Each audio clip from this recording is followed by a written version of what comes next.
On a stormy Sunday morning, the massive hall of Eternal Grace Ministries was filled with an eager crowd. The sound of rain tapping on the roof could not drown out the excited whispers from the congregation, their eyes locked on the stage where Prophet Gabriel was about to speak. The faithful had traveled from all corners of the country, hoping for a glimpse of the prophet who was said to possess divine powers. Some claimed he could peer directly into the soul, exposing secrets that no one else could know. Others swore that his prayers could heal the sick and that he spoke directly to the divine. Yet, today, something felt off. The atmosphere was thick with tension, the air charged in a way that made even the most faithful uneasy. It was as if the very weather reflected the unrest brewing in the hearts of those in attendance. Suddenly, a loud scream shattered the silence. Amina, one of Prophet Gabriel's most trusted aides, rushed forward, her eyes wide with fear. "It's happened again! Prophet Gabriel has healed the blind man!" The crowd erupted into loud cheers, their voices rising in unison, praising the miracle they had just witnessed. But Amara, a quiet member who had been attending the ministry for months, felt a chill spread through her. The very same man, Kwame, whom they were calling healed, she had seen just days before, limping along the village road, struggling to walk. How could he possibly be healed so quickly? Amara stood frozen, her heart pounding. She couldn't shake the feeling that something wasn't right. But who would listen to her? Prophet Gabriel was untouchable. He was revered by all, and his followers would defend him with unwavering loyalty. The truth seemed impossible to voice in such a sea of devotion. If you're just tuning in, please subscribe to our channel, give this video a thumbs up, and don't forget to share it with your friends and family. Also, tell us where you're watching from in the comments. Years ago, Gabriel Mensah had been a humble man from a small village near the coast. Raised by devout parents, he grew up learning the value of hard work and kindness. His father was a fisherman and his mother a healer, using herbs passed down through generations to cure the sick. From a young age, Gabriel was taught the ways of the gods, of spiritual discipline and humility. He led prayers at the village church, helped organize the community's religious gatherings, and was known for his wisdom and compassion. But deep inside, something else stirred. Gabriel yearned for more. He wanted not just to help, but to control, to have power over life and death.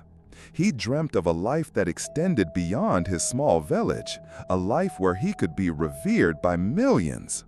His heart longed for influence, real, unchallenged influence, and he knew the path he was on wouldn't take him there.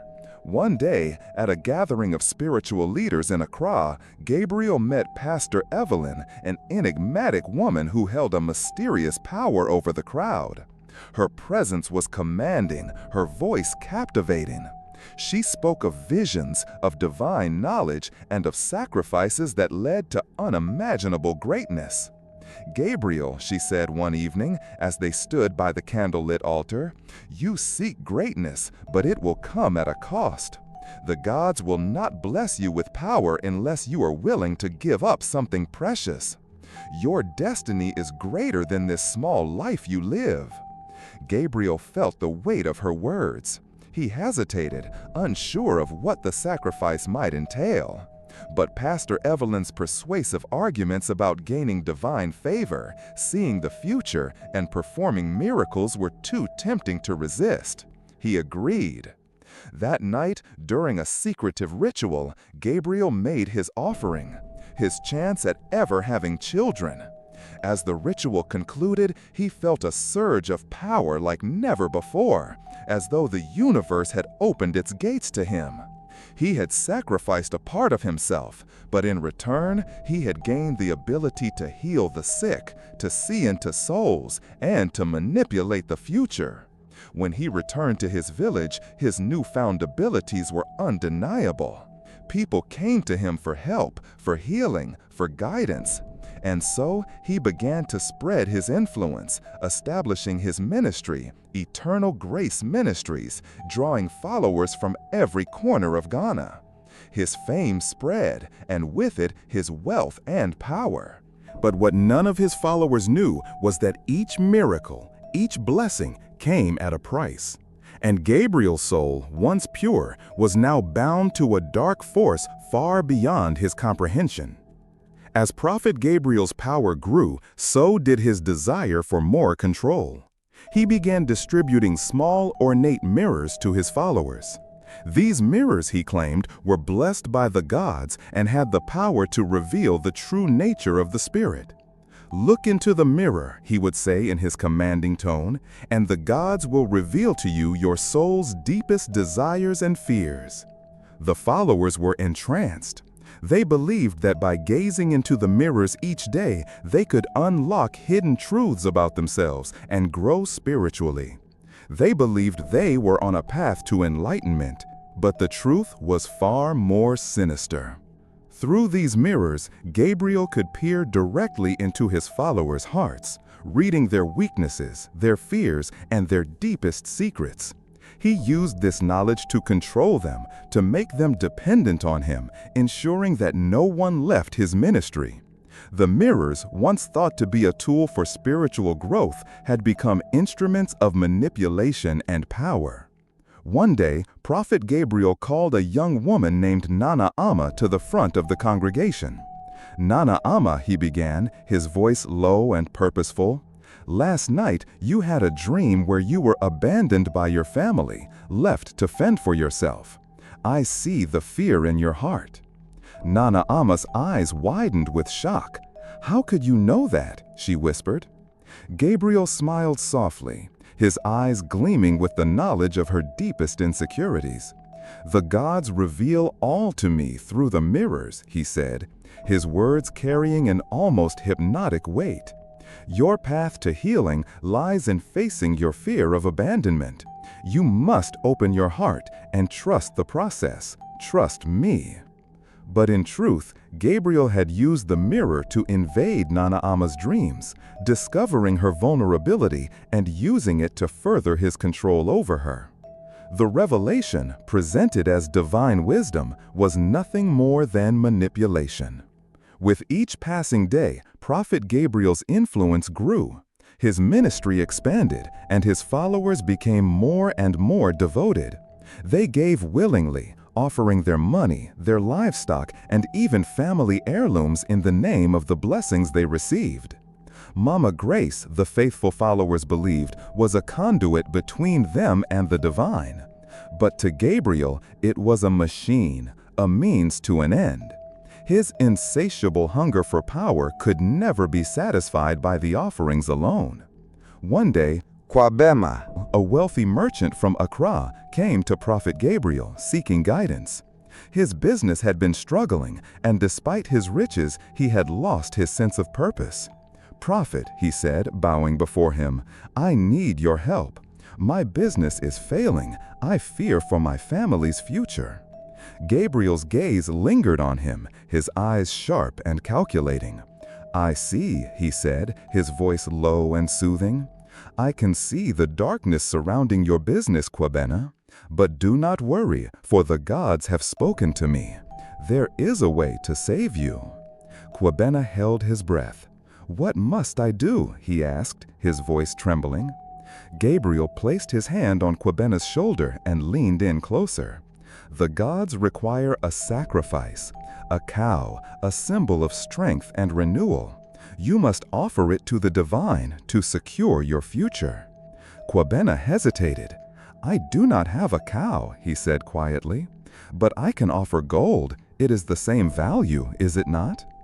Gabriel smiled knowingly. "The gods will accept your offering in gold.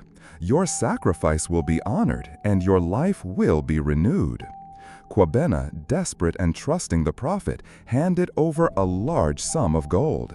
He believed that this sacrifice would turn his life around. Little did he know, Prophet Gabriel had no intention of buying a cow.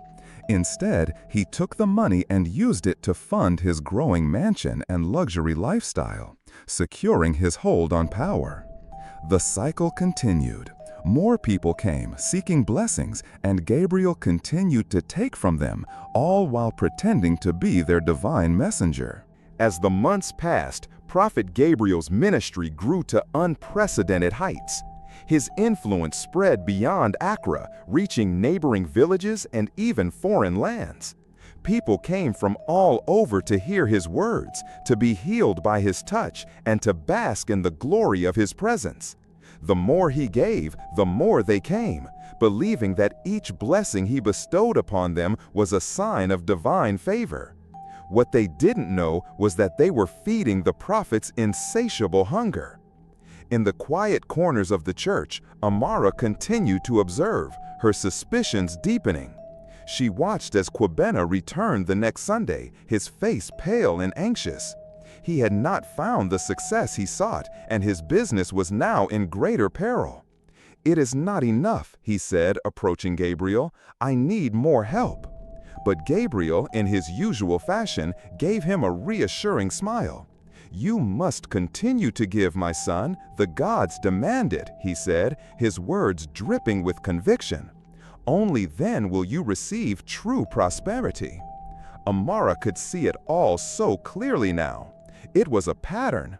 People came to Gabriel desperate for help, and he used their fear and desperation to manipulate them into offering more than they could afford. And yet, none of them ever seemed to receive the blessings they were promised. One evening, Amara followed Gabriel after the service, her mind set on uncovering the truth. She trailed him through the dark streets, keeping her distance as she watched him disappear into the forest. As he walked deeper into the shadows, she could feel the air grow colder, heavier with each step.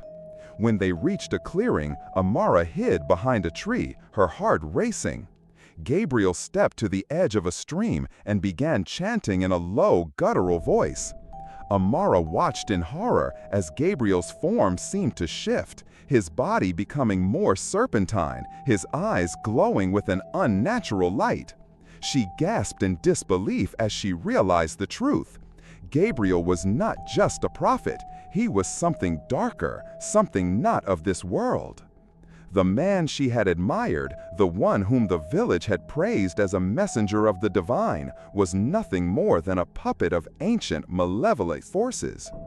The next day, Amara could hardly believe what she had witnessed. Her thoughts raced with a million questions. How had Gabriel come to possess such power? What was he really doing with his followers? And, most importantly, what did his connection to the river spirits mean for the people who trusted him? Amara knew she couldn't keep this secret any longer. She had to expose Gabriel for who he truly was. But where to begin? The people loved him. They worshipped him. The thought of standing up against him seemed impossible. She spent the next few days gathering evidence. She took note of the strange rituals that took place in the middle of the night, the secret meetings with people who never seemed to leave Gabriel's inner circle. There was no question now that Gabriel's powers came at a steep price, a price paid by his followers in both money and spirit. As Amara continued to dig deeper into Gabriel's past, she uncovered something even more disturbing. Gabriel's rise to power hadn't been a simple matter of faith and devotion. It had been carefully orchestrated, his every move planned to lure in the desperate, the vulnerable, and the trusting. And as his wealth grew, so did his hold over the people, a chain that wrapped tighter and tighter around their necks. Amara's heart was heavy with the burden of what she knew. She had witnessed the impossible, the dark transformation of Prophet Gabriel, and she now understood the price of his so-called miracles. The truth weighed down on her, but she knew that she couldn't carry it alone. She had to act. But how? Her first step was to speak to Kwame, the merchant who had been manipulated by Gabriel's promises. She had seen him the previous Sunday, looking even more distraught than before. His business was failing, and yet he had given Gabriel everything he had in hopes of salvation. Kwame, Amara said, meeting him in the village square. I need to talk to you. I know what's happening with Gabriel. You need to understand the truth. Kwame looked at her with weariness in his eyes. What truth? What do you mean, Amara? Amara took a deep breath. Gabriel is not who he claims to be. His power comes from dark forces. He's deceiving everyone, using the people's faith to feed his own greed. Kwame shook his head, disbelief written across his face. That's not possible. I've seen the miracles. I've felt the blessings. I've been healed. Listen to me, Amara interrupted, her voice firm. The healing was just an illusion. Gabriel used your own fears and desires to control you. His powers aren't from the divine. He made a pact with forces beyond our understanding, forces that demand more than just money. They demand your very soul. Kwame was silent for a long moment, staring at the ground. Finally, he looked up, his expression torn. I don't know what to believe anymore, Amara, but if what you say is true, I need to do something. I need to make things right. Amara nodded, relieved that Kwame was starting to see the truth. We need to expose him, but we can't do it alone. We need to gather evidence and we need to convince the others. Together, they began their mission to uncover Gabriel's deceit and to warn the village. But the deeper they dug, the more dangerous it became. Prophet Gabriel's influence stretched far, and those who questioned him had been silenced before. As Amara and Kwame worked together, gathering evidence, they began to notice something strange. People who once questioned Gabriel's miracles were now strangely silent. Their doubts had been silenced, and even the smallest suggestion of Gabriel's corruption was met with intense resistance. The power Gabriel wielded over the people was stronger than they realized. One evening, Amara decided to attend one of Gabriel's services, hoping to observe more closely. The hall was filled to capacity, as usual, with people desperate for his touch, his prayers, and his blessings. Amara watched from the back, her eyes fixed on Gabriel as he moved through the crowd, his hands hovering over people's heads as he healed them with his words. As the service progressed, Gabriel called for volunteers to step forward. A young woman named Adwoa was called to the front. Adwoa, the Lord said, his voice smooth and filled with authority. You have been struggling with doubt, but today you will be healed. The congregation murmured in approval as Gabriel placed his hand on Adwoa's forehead, and she fell to the floor, overcome by the Spirit. But Amara couldn't help but notice the strange, calculating look in Gabriel's eyes as he watched her collapse. The healing was an act, nothing more, a well-rehearsed performance. After the service, Amara approached Adwoa, who was sitting quietly at the back, still recovering from the spiritual experience. Adwoa, Amara said softly, how are you feeling? Adwoa looked up, her eyes distant. I feel better, I think. It's strange. I feel different. Amara smiled sadly. I know. It's the mirror he gave you, isn't it? The mirror that's supposed to reflect your soul. You've seen the truth, but it's not divine. It's a manipulation. Adwoa's face paled. What do you mean? Are you saying the healing wasn't real? Amara nodded. It wasn't. Gabriel uses those mirrors to control us, to read our weaknesses and turn them into his advantage. Adwoa's hands trembled. I don't know what to believe anymore. The more Amara and Kwame dug into Prophet Gabriel's past, the more unsettling the revelations became. They discovered that Gabriel had used his growing influence to manipulate powerful individuals, politicians, businessmen, and even members of the clergy. He had built an empire not through faith, but through fear and control. One night, Amara decided to confront Gabriel directly. She knew the time had come to expose him, but she also knew how dangerous it could be. Prophet Gabriel had many loyal followers, and those who opposed him disappeared without a trace. Amara waited until after the evening service when the hall was empty. She walked through the dark corridors of Eternal Grace Ministries, her footsteps echoing against the walls. She found Gabriel alone in his office, his back turned as he studied a map of the village. Prophet Gabriel, Amara said, her voice steady but firm, I know what you've done. I know the truth. It's time for you to face it." Gabriel slowly turned around, his eyes cold. "You think you can stop me, Amara." His voice was calm, but there was a dangerous edge beneath it. "You don't understand the power I wield. The forces I command are beyond your comprehension." "I understand enough," Amara replied. "You've manipulated the people, deceived them for your own gain. You've led them into darkness." Gabriel's lips curled into a sly smile. "You can't expose me, Amara. I have eyes everywhere. No one will believe you, and even if they do, it's too late. The people belong to me now." Amara stood her ground, facing Prophet Gabriel, despite the weight of his words. The air in the room grew heavy, as though the walls themselves were closing in on her. But she couldn't back down now.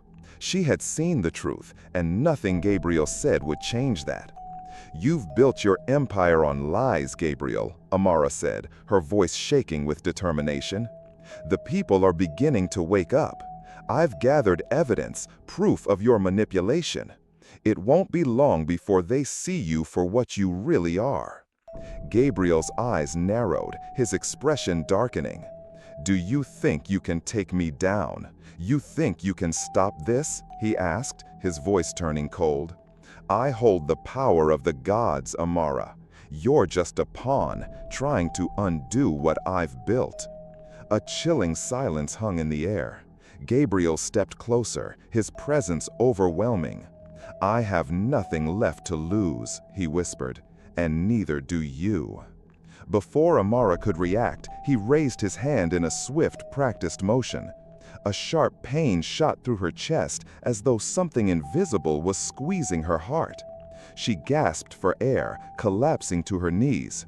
Gabriel had used his power to disable her, paralyze her in place. "Let that be a lesson, Amara," he said, his voice low and threatening. "Do not cross me again." With one final defiant glance at him, Amara found the strength to push herself to her feet. The pain receded, but the warning in Gabriel's eyes remained.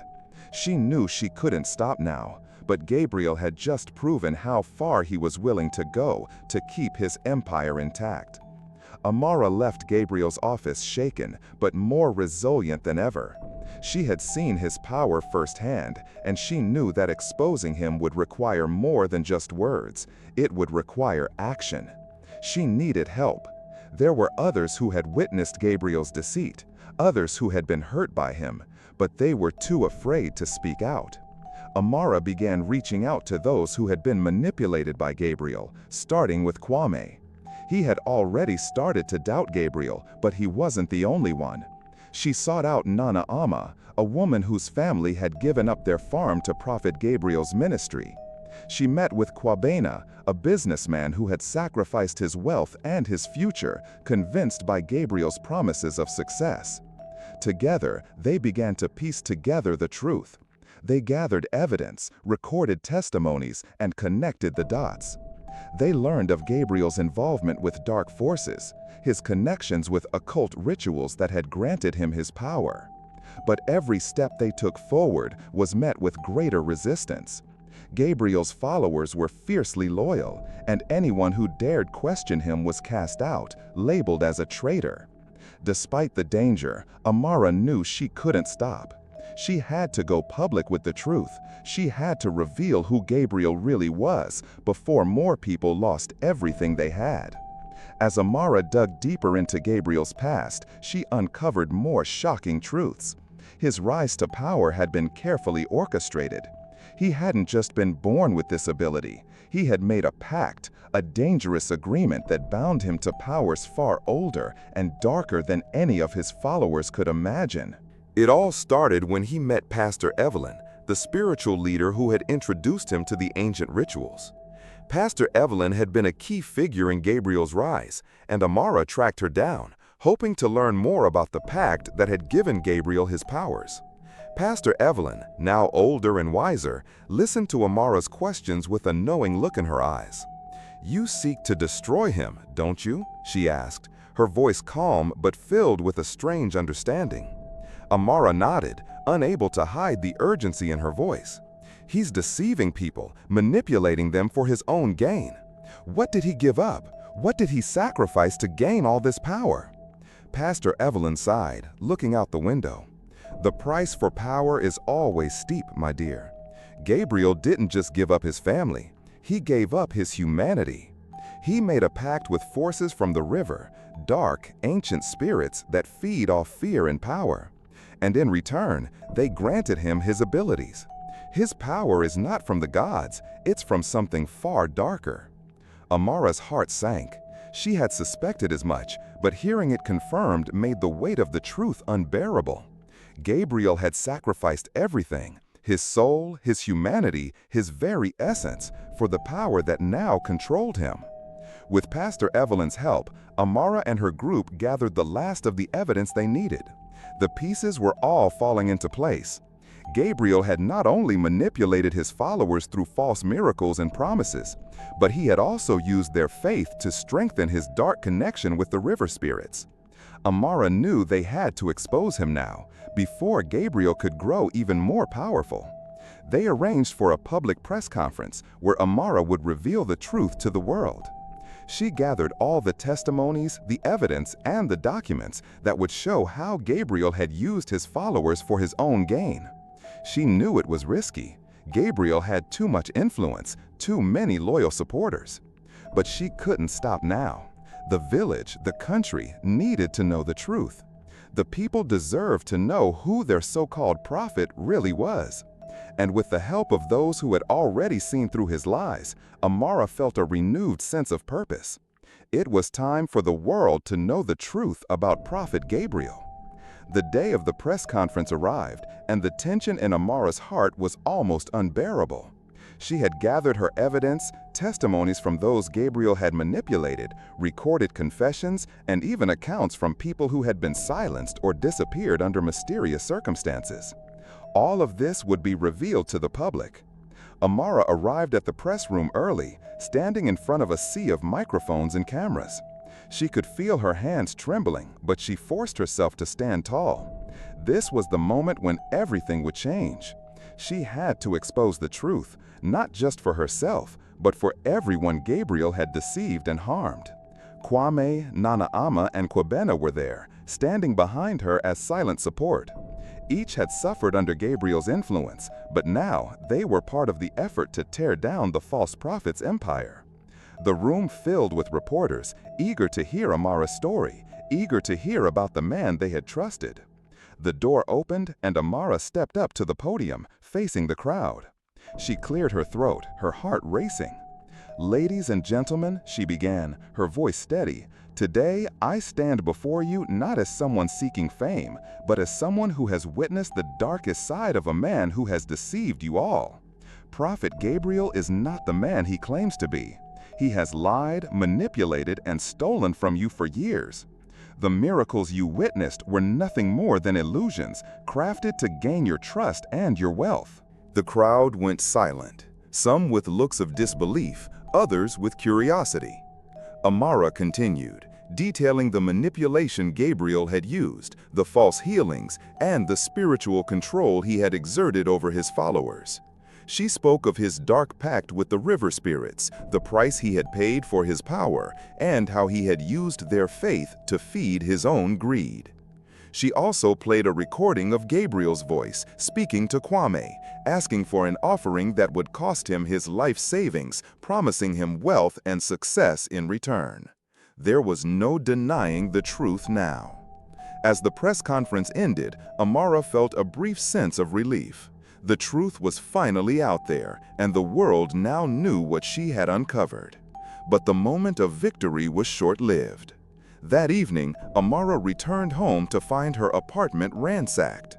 Papers were scattered on the floor, her personal belongings tossed aside, as if someone had been searching for something.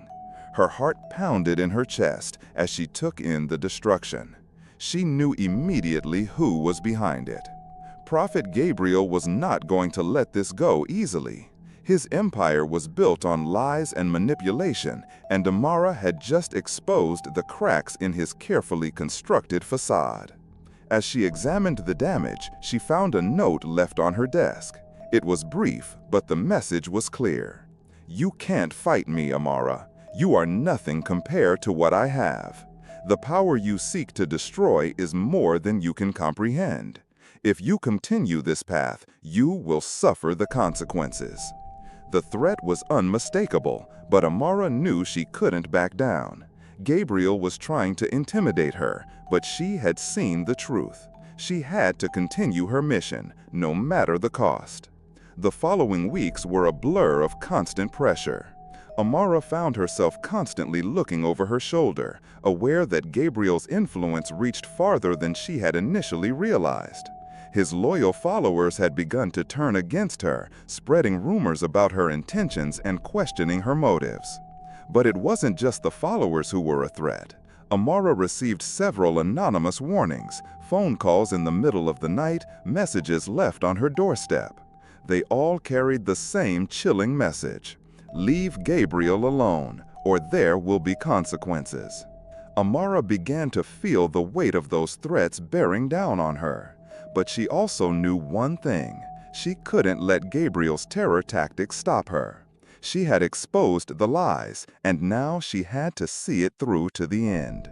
Her friends, Kwame, Nanaama, and Kwabena, stood by her, offering support and courage in the face of Gabriel's rising power. They too knew that they had to do everything they could to help bring Gabriel's dark reign to an end. As Gabriel's control over the village weakened, he retreated into the shadows, his grip on the people slipping. Yet his dark alliance with the river spirits still held a terrifying sway over him. Amara knew that in order to truly end Gabriel's influence, they had to sever that connection. The river, the source of Gabriel's power, had to be confronted. Amara, Kwame, Nanaama, and Kwabena traveled to the river, determined to face whatever dark forces still lingered there. The journey was dangerous, and every step was filled with a sense of dread. They knew that by confronting the river spirits, they were not just taking on Gabriel, they were taking on something far older and more dangerous. The moment they arrived at the riverbank, they felt the weight of the ancient power that resided there. The air was thick with an unsettling presence, and the water seemed to shimmer with an unnatural light. "Do you feel that?" Kwame whispered, his voice trembling. Amara nodded. "This is it. Gabriel's power is tied to this place. If we can break the hold the river spirits have on him, we can end this once and for all." With a deep breath, Amara stepped forward, her resolve firm. It was time to face the heart of the darkness. As Amara approached the river, she could feel the energy swirling around her, pressing down on her with an almost physical weight. She called out, her voice steady but filled with determination. "I'm here to break the pact. I'm here to free the people from your control." The water began to ripple, and a cold wind swept through the air. For a moment, everything was still, and then a voice, low and resonant, rose from the depths of the river. "You seek to destroy what you do not understand," the voice intoned, echoing in the air around them. "You seek to break the bond between the mortal and the divine. But it is too late. You cannot undo what has already been done." Amara felt her heart race, but she did not falter. "You do not control me, and you do not control the people anymore. I will not let you use their faith for your gain." The water surged violently, as though the river itself was reacting to her words. But Amara stood firm, raising her arms to the sky. With one final cry, she demanded the spirits release their hold. The river began to churn, and a blinding light erupted from its depths, illuminating everything around them. Amara felt the power of the river spirits pushing back, but she held her ground. And then, just as suddenly as it had begun, everything fell silent. When the light finally dimmed and the air cleared, Amara looked around to see that the river was calm once again. The power of the spirits had waned, and with it, the hold that Gabriel had over the village. But there was no time to celebrate. Gabriel had vanished, his followers scattered. Amara knew that the struggle was far from over. But she also knew that, with the river's influence broken, the people would no longer be under Gabriel's control. As the group returned to the village, they found the once revered prophet's empire in ruins. His followers were now free from his manipulation, and the truth of his actions spread like wildfire. The village began to rebuild, slowly but surely. The people, freed from Gabriel's lies, began to heal. Amara, once a quiet observer, had become the beacon of truth and courage for her people. And though the shadows of the past still loomed, there was hope for a better future. Prophet Gabriel had fallen, and with his fall, the darkness that had hung over the village for so long was finally lifted. But Amara knew that the fight for truth, for freedom, would never truly end. There would always be those who sought to manipulate, to control. But as long as she stood, the light of truth would shine. Thank you for watching. If you enjoyed this story, don't forget to hit the like button, share your thoughts in the comments, and subscribe for more content. Your support helps me create even better stories. I'll see you in the next video.